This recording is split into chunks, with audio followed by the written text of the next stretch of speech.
एक समय की बात है, एक जंगल में एक हाथी और उसका परिवार रहता था।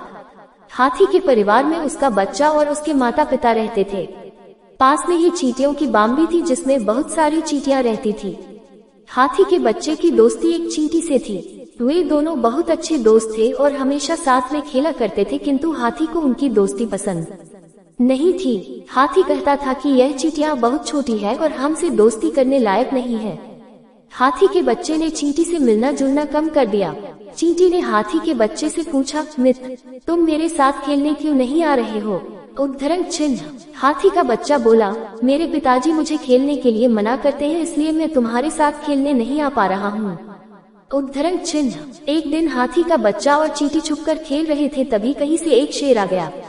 हाथी के बच्चे को देखकर शेर ने सोचा कि हाथी के बच्चे का शिकार कर लिया जाए।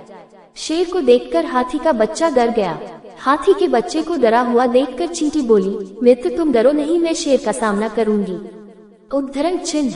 चींटी जैसे छोटे से जीव के मुंह से इस तरह के साहसी शब्दों को सुनकर हाथी के बच्चे में भी जोश आ गया और वह भी शेर का मुकाबला करने के लिए तैयार हो गया।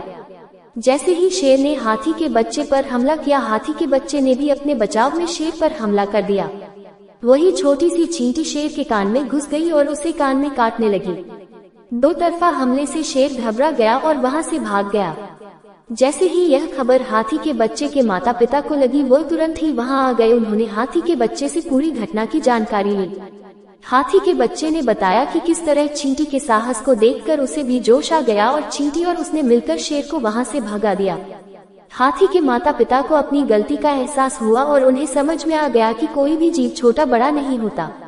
इसके बाद उन्होंने कभी भी अपने बच्चे को चींटी के साथ खेलने से मना नहीं किया। शिक्षा। इस कहानी से हमें शिक्षा मिलती है कि छोटे और बड़े होने से ज्यादा फर्क नहीं पड़ता। साहस होने पर छोटे से छोटा जीव भी बड़े से बड़े जीव को हरा सकता है।